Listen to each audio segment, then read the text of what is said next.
Welcome to the Piston Fanatic. I'm your host, Dave Dalton, and I'm excited to share my passion and perspective of our Detroit Pistons as we go on this fantastic voyage together. I've been a diehard Piston fan since the days of Dave Bing and Bob Lanier. I've also been the varsity basketball coach of a very successful program in northern Michigan.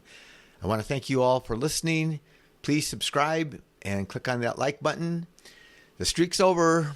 It was a fun ride. We won 8 in a row, and we won by an average of 16 points a game. But it's over. Denver came in. Denver played last night and lost a tough game to the Bucks, and Denver had won 11 out of the last 13 games, and they were playing back-to-back. But Denver is, I think now they're 11-1 on back-to-back games. I think they are. They were 10-1 at least. So, yeah, they won 134-119. They got up by 18 in the first half, and we cut it to 5 at halftime, and then third quarter, they just got way ahead. They were up by 25. I don't know. They were up by so much. But it was an interesting game, though. So we came out. I was really proud of us, man. We were in their grill. We were so physical. We were playing really tough, and Cade was, and Assar was knocking the ball away and getting steals and stuff. And then early in the game, and JB made it in the press conference after the game. He said he gives Coach Malone a lot of the credit because he got that early technical, and then the Pistons weren't allowed to play physical anymore. And of course, you have the Joker. We held him to one bucket in the first half. It was amazing, and he was 1 for 5 in the first half. Of course, he was 8 for 9 from the free throw line, but he's a flopper, and yeah, so that was tough. And so JB said we weren't allowed to play physical after he got that early technical. And so that Duran had like 5 fouls and Stu had like 5 fouls. We should have played B-Ball Paul earlier. He played really well, and I really think that he's a great guy to throw in there when you're getting blown out or when you're way behind. And we were getting way behind in the first half. Maybe we could put him in. Those Stu and Duran both were in foul trouble. Stu had a great block on Jokic. Jokic thought he was free and clear to lay it in there, and Stu just came and swatted it. But anyway, yeah, they both got in foul trouble, so that hurt. Cade got 2 early fouls, and that kind of took him out of the game. The second call against him was really cheap, and Westbrook was out there instigating things, and so that wasn't cool. But, yeah, Jokic ended up with he's a great player, and he's obviously one of the best players in the league, if not the best, but he was 11 for 12 on free throws. He ended up scoring like 23 points, even though we held him pretty much in check. But a big key to the game is, and this happened, who did this happen against, where they doubled Cade, and they just took the ball. Sometimes they do it for a half, but they every pick that we set for him, they doubled him. And so he passed, so he couldn't even get an assist. Like one time early in the game, it worked out great. He got the double early, he slipped it to Duran around the free throw line. Assar slides to the basket for a dunk. And, that's how we beat it before when they've trapped Cade. But their teams are going to be doing that. Teams are going to be taking the ball out of Cade's hands. And, the rest of the team's got to step up and shoot good. But, so Cade only had 11 points. So we're not going to win many games. And he only had, he was, the first half, he couldn't, he was 0 for 3. In the last, he was really 0 for 2. The last shot was at the buzzer at the end of the half. It was a desperation heave, so I don't really count that. But, yeah, the Nuggets are a nice team. I don't really like them. Of course, I don't like anybody that beats us. But like I said, they had lost last night, and we beat the Celtics. So, again, the emotions of the game, they were mad because they lost. We were maybe happy because we, feeling pretty good about ourselves because we had knocked off world champion Boston Celtics. But tomorrow night we got to play the Nets, and the Nets I think we have to play them at home, and the Nets were playing at home against I think Portland tonight. So we'll see what happens tomorrow night. I expect our guys to bounce back, and I expect them to be mad because we lost, and they want to get back that winning feeling. So but yeah, it was interesting what JB said, that he really wanted to say how that took us out of the game, our defense. And that's a big part. I mean, our guys are scrapping. They're right up in everybody. They're right up in their jersey and real physical. And I was so impressed. I wrote it down in my notes before Malone got the technical. But anyway, let's talk a little bit about Assar. and he came out so aggressive. I don't even think they got his stats right, but Assar has been so good the last 11 games. He's averaged like 13 points, 5.5 rebounds, 3.8 assists, 2.5 steals, and he made a move tonight. He came down the court and he went around Christian Braun, and then Jordan was right there in front of him, so he went right around Jordan and scored. It was a really cool move because he double crossed both of them, and so he's got a lot of talent, and he's second in the NBA in steals since January. Only Dyson Daniels, and Dyson Daniels, he's obliterating everybody else in the league. He's got way more steals. I don't even know if he's one or two. Yeah, for sure he's a full steal ahead of the next closest guy, but he might be even 2 steals. He's just amazing. But Assar is amazing too. Like you said tonight, they had him down for 5 steals, but it seemed like he had more. So another thing I wanted to talk about is, we're getting a lot of publicity. Man, after we beat the Celtics, we were on every show. Every network was talking about our guys. Every podcast was praising our Pistons and pumping them up and saying how great they are. And, our guys probably listened to that. But one bummer was on SportsCenter's Top 10 Plays, they showed where Tatum made a move on Cade, and then Cade fell down. But really, and this happens on quite a few of these moves where they think a guy crosses a guy up and breaks their ankles, they call it. But Cade just tripped, so he stumbled backwards after he tripped. And so, but they showed on SportsCenter like this big play that he just, faked him out so bad that he lost his balance, but he tripped him. He just tripped, it wasn't a foul or anything. But they didn't show the play. And against the Celtics, Tatum is guarding Assar. He didn't trip on Assar. Assar did the double killer crossover, and it was, and they didn't show that on SportsCenter. I will say this. So here's another thing. I forget which game it was. Just very recently, we never get on SportsCenter's Top 10 Plays, but they put, so if a guy dunks the most amazing dunk in the world, and it's not a famous guy, they don't usually show it. But if a guy's, doesn't even do that great of a dunk, but if they're one of the top players, they usually put it on.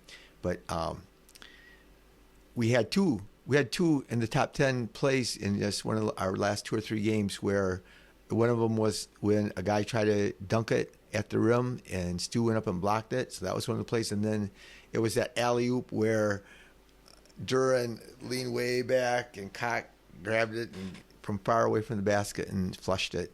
So that, we got on SportsCenter for that. Cade had a monster dunk tonight. He got a dunk and one where he got the steal. He stripped Jokic and then went in, and somebody tried to come block the shot, and he just hammered it and got fouled and got and one. But it was a tough night for Cade, and so I really expect that he will bounce back. But I do think teams are going to learn that, the secret is, double him, get the ball out of his hands, and make somebody else beat you. And we got guys that struggle a little bit with that. So anyway, I wanted to talk a little bit about, next year and Beasley. So everybody knows we want to re-sign Beasley. And I've been talking about this a little bit. He's only 28 years old. He's only 6'4". He can really dunk for a guy that's only 6'4", and it's a guy that's a shooter. Usually those guys that are 3-point shooters are usually not great dunkers, but he's pretty good at dunking. But he's shooting 44% from the floor and 43% on threes, which a high percentage of his shots are threes. So that's a little bit deceptive about the regular field goal percentage, because when way over half your shots are threes, then it's going to be close to what that percentage is. But anyway, people act like this is they just discovered this great shooter. He shot 39% for his 9-year career. And so the thing that is going to happen, and what we're hoping for, we've talked about this. Everybody knows he wants to come back. He's publicly said it multiple times. He brings the joy to our team, the energy to our team, but he, everybody expects and thinks, and I do too, that we're going to be able to sign him for the mid-level, the non-taxpayer mid-level exemption, and that's like it's going to be about $13 million a year. And I hope that we can. I'm not sure how many years you can sign a guy for with that. If it's just 3 years that you can, but I hope we can sign him for at least 3 years. And I would love to get signing for 4 years with a team option for the fourth year. But again, he's still only 28. On the other hand, there's Hardaway, and again, everybody's going to think I'm a Hardaway hater, but I just think that he's going to be 33 here in just a couple weeks, and he averages 10 points a game, and he's shooting 41% from the floor, 37% on threes, and that's a good percentage. He didn't have a good game tonight, but he only gets like 2 rebounds and 1 assist a game, and so it's going to be interesting how much he wants. How much is another team going to pay? Again, Dallas was trying to trade him for 3 years before they finally got rid of him. And they had to give up stuff for him. I will say this, I need to look up the stats. My guy Quentin Grimes is tearing it up in Philly, and he had a lot of good games for Dallas too. And nobody can figure out what is it they know. Do they know that he's only going to re-sign for a certain amount, so everybody trades him? It's curious sometimes, because sometimes guys, there is something wrong with the guy that they get traded. I mean, we could say the same thing about Schroeder, because he's been with like 8 teams, and now Grimes has been with New York and with Detroit and then Dallas and now Philly, and all within like a 4-year span. So who knows what's going to happen? But one thing I like, I was wanting so bad. I suffered, man. I was just sweated bullets when in 23 draft when Wemby was coming out in the draft, because I wanted us to get, you're not probably going to get him, but still you want to get your best chance, because he's been just as good or even better than I thought he was going to be. But, I wanted us to lose, and I know a lot of people don't like that, but, when you got a chance to get it once in a generation and your team is awful and you're not going anywhere, and so I would hate it when we would play some veteran guys and they'd start throwing in stuff. But anyway, the cool thing about this year is we don't have to worry about it, because we're not going to get our pick. We are not going to get our pick. Right now, if the season ended today, our pick would be, and it's going to go to Minnesota, it would be number 20. So it's not a great pick. And so, I mean, you can get good players sometimes with that, but it's nice. Before the season, I'll be honest, I got receipts. I got all these podcasts that people can go back and hear about where I was right and where I was wrong. And I like that. And not that anybody's going to do it, but I just know that I've been right about a lot more things than I've been wrong about. But I know that, we can't get. I wanted this year. I wanted us to have a lot of improvement. I wanted us to get like 30 wins, and I wanted us to try to get even maybe more. Because it's weird, last year to get into the play-in, the last team to get in, I think, won like 36 games. It's going to take way less. Nobody even wants the 10th spot. Everybody's going to be fighting not to get the 10th spot, because there's all these teams. So here we are in for a dogfight this year. Every game's going to matter. There's going to be close games, and how many of those we win or lose always determines. That's a big part of sports, is who wins the close ones. And the Pacers right now are 33 wins. We have 33 wins, but they only have 24 losses. Now we have 27 losses. So Pacers are 4th, Bucks are 5th, and they look good last night. They beat the Nuggets. They're 33 and 25. Pistons are 33 and 27. The Magic are quite a bit below. They lost last night again, and they're an interesting team. They started out so strong, and Banchero was tearing it up. Then he got hurt. Then Wagner was playing great, and they were still winning. Then Wagner got hurt, but Suggs might be out for a long time. And even with the Bucks, Bobby Portis is suspended for 25 games. The Pistons played them the last 2 games of the season, the regular season, and so he'll be back for those 2 games, but he's suspended for 25 games for taking a banned substance. So anyway, it'll be interesting, because they won last night against Denver without him, but he is their backup 4 and their backup 5, and so that is going to impact them. He doesn't always shoot that great, but whenever I watch him, he seems like he makes every shot. But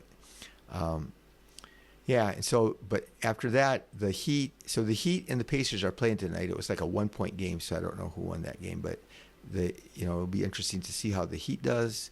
And the Hawks look like they're in ninth place, and they're probably going to make it the play-in. But I think they're going to be losing a lot of games. But everybody after them is really bad, and they're really going to be tanking. So I wouldn't be surprised if the Hawks. But I don't think the Hawks can catch the Pistons. I think it would be hard for the Heat, but they can. We just don't know. Everybody's so optimistic, and everybody's talking about, oh, who do you want to play in the playoffs? Oh yeah, we'll play the Knicks, and Mitchell's going to be coming back real soon. And so the Pistons, we beat the Knicks a couple times in Madison Square Garden, but they didn't have Mitchell, and Mitchell is a big guy, shot blocker, rim protector. And they didn't have one when we beat them the other times, and Cade really, does well usually when there's not a rim protector, and so I think they would be a hard matchup if he's playing. So, but you never know. It was interesting. The Wall Street Journal had an article about sports saying that the Pistons are going to be like one of the biggest turnarounds, biggest surprise teams in NBA history, and what they did is, so there's 5 teams that have probably had a bigger leap in 1 year than the Pistons. And I talked about that in a podcast just a while ago. But those 5 teams, they all had won at least 24% of their games the year before. The Pistons only won 17% of their games. The other thing is, I think almost all those teams added a guy that was a Hall of Famer, or eventually became a Hall of Famer. So they all added from the year they had the terrible record to the year they had the huge turnaround. They averaged, and I talked about that in my podcast, like the Spurs getting Tim Duncan in the draft after David Robinson was injured and missed the season, so they got a real good high pick. Things like that happen with the other teams, but the Pistons certainly are one of the biggest surprises and biggest turnarounds in history. Interesting tonight, Chris Webber was at the game sitting by Julia Dreyfus that was on Seinfeld, and they were sitting together at the game. I guess Dr. J was at the game. I don't know if they even showed him, but I read on Twitter that he was at the game. But I just want to mention this. I had this in my notes before Webber was there. Jalen Duren is a lot like Chris Webber. He is... their games are very similar, and Webber was a great passer, but he loved to make the highlight pass, and he turned it over too much. Well, that was what Duren was doing before. Now Duren is making more assists because Webber used to get like 5 assists a game, but he turned it over all the time trying to make the cool pass. But he could go just like Duren from just flat-footed, standing under the rim. I think they're very close to the same height, and just go straight up in traffic and hammer it. And not many guys can do that just from catching the ball, being stopped under the basket, and sometimes pump faking, and then just go up and reaching up and just flushing it down. And he did that. And Duren is second in the league in dunks with 160. And again, I mentioned our team is second in the league in dunks, and we got a lot of guys in dunks. So we're a fun team to watch. It's been a lot of fun, and Anthony Edwards is out for a while. He got suspended, and one of the reasons he's going to get suspended more because he's got a lot of technicals, and so every 16 technicals you get suspended, and then if you get 2 after that, then you get suspended for every 2 technicals you get after that. So he has obviously not very good self-control, and is that the kind of guy you want to be your stable leader like Cade, Parker Cunningham? I don't think so. But Beasley's passed him for most threes in the NBA this year, so he has more. Boy, did you see stuff last night? He had 56. He was unbelievable. But yeah, anyway, it was cool that we got all that publicity when we won that. It was cool listening to Cade was getting interviewed after the Celtics game, and Hardaway came by and called him mellow yellow, and Cade said, You didn't hear that. Don't say that. Obviously he didn't like that, but it is impressive though. Our team. There's two things that I kept on saying when we were having losing all these games for the last 3 or 4 years. That's consistent been in the NBA. Young guys, young teams, young players do not play good defense typically, and they turn the ball over a lot. So we're turning the ball over less, and we are playing hard on defense. And everybody said this team can't be a good defensive team because we don't have good individual defenders. So how can we ever have a good team? But JB has done a masterful job, and he has got these guys playing, and they're aggressive and physical, and it's hard. You have to play hard. That's the reason why everybody doesn't do it, is because it takes a lot out of you to do that. So anyway, Assar tonight, he played 26 minutes, 6 for 10, 1 for 2 on free throws, 3 rebounds, 5 assists, 5 steals, 13 points, and everybody around the league is buzzing about him. They did it at the beginning of his rookie year. Now he's right up there. I mean, especially in the last month, he's getting his conditioning. He's getting to play a little more minutes. Again, I want him to play more than 26 minutes, JB. He just makes things happen. Again, tonight, even in the first quarter, he got loose balls. He did the same thing against the Celtics. He stole the ball from Tatum a couple times. The ball's bouncing around, and he just goes and gets it. And it doesn't look like it looks like it's going to be a possession for the other team. He just gives us extra possessions all the time, among the other things. And anyway, he gets us easy shots. He shoots a high percentage, and but he was minus 30 tonight, and so he had the worst plus minus. And if you watched him play, again, plus minus, he scored 13 points, but plus minus doesn't always indicate everything. But Tobias had played 26 minutes. He was 5 for 10, and 2 for 4 on threes, and 2 rebounds, 3 assists, 1 steal, 12 points, and he was minus 27 because, of course, those guys played all together against the starters for the Nuggets, and we got blown out in the first quarter, then we got blown out again in the third quarter, so those guys all had a bad plus minus. So Duren only played 16 minutes because of his foul trouble. He did some great job playing on defense sometimes against Jokic, but he ended up 3 for 5, 2 for 4 on free throws, 3 rebounds, 2 assists, 1 steal, 8 points. So it was a tough night for him. Hardaway, 17 minutes, 4 for 11.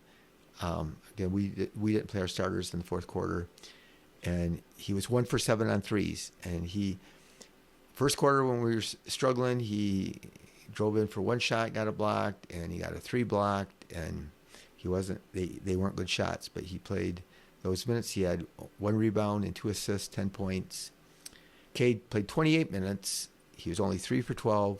Again, first half he was 0 for 3 technically. If I say he was 0 for 2, but he's 3 for 12, and he had 3 rebounds, 5 assists only. They were getting the ball out of his hands early, so he didn't even get a chance to, he did the right play. I mean, when they trap you, when you come off a pick and roll, and most of the time they were way above the 3-point line, and that's what you got to do. You got to get rid of the ball, and then we're playing 4 on 3, and so you need to take advantage of that. And we have at times. So interesting game for Stu. 19 minutes. Cade only had 2 turnovers tonight, but Stu had 19 minutes, 2 for 2, 1 for 1 on threes, 2 for 4 on free throws, 5 rebounds in 19 minutes. That's really good. 0 assists, 0 steals, 2 blocks that were tremendous, 5 turnovers. So that's tough when you play only 19 minutes and you don't touch the ball that much. You're 2 for 2 shooting, and so that means you're turning the ball over almost every time you touched it that you didn't shoot it. But Beasley, 26 minutes. He was 6 for 18. He did not have his normal great game. 4 for 11 on threes isn't terrible, but it is not at the level that we're used to him doing. So they took him. It still amazes me. He was open. He gets open. He's open a lot of times when we swing the ball around. Cade gets doubled and he passes it, and then someone else passes it, and they make the extra pass, and then he's wide open. And I'm just surprised that teams don't really zone in on him and keep him from getting the ball that open. But he had 16 points. He had 4 rebounds, 3 assists, and 2 steals, which is really good for him. Schroeder back, he missed the last game. He played 24 minutes. He was 3 for 7, 2 for 4 on threes. Man, that would be big if he could shoot, between 35 and 38% on threes. We need that because they don't guard him. He's open a lot, and so But he had 3 turnovers in 24 minutes, so that's not good. So we need him to come in, handle the ball, make the open shot. But I think he's scrappy. I think he is. He had played really good before the 2 games prior to his injury, missing a game. So I expect him to bounce back tomorrow night. Fontecchio only played 13 minutes, but he was 4 for 7. So that's not bad. And plus he went to the line 4 times.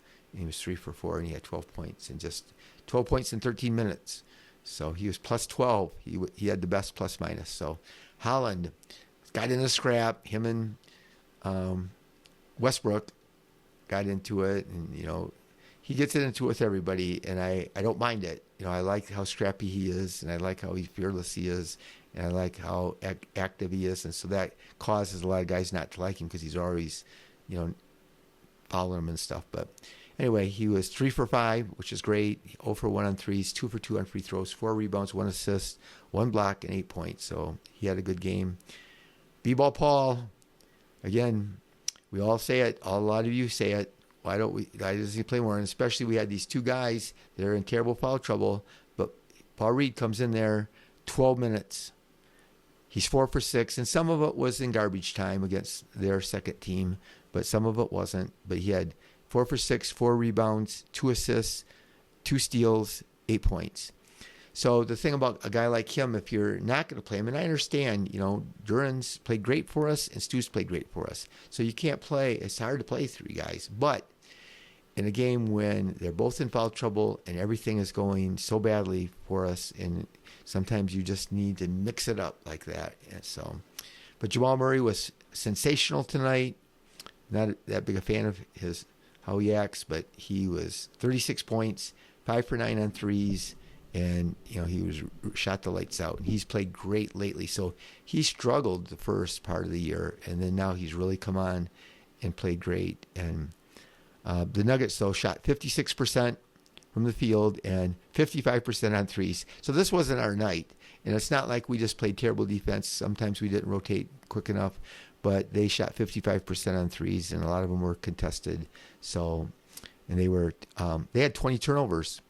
They had way more turnovers than we did. I think we had 10, and we got waxed by them. So, but they got a lot more free throws than we did. Like I said, Jokic was 1 for 5 and 8 for 9 on free throws in the first half. In the second half, he was 5 for 7 and he finished up 11 for 12 on free throws.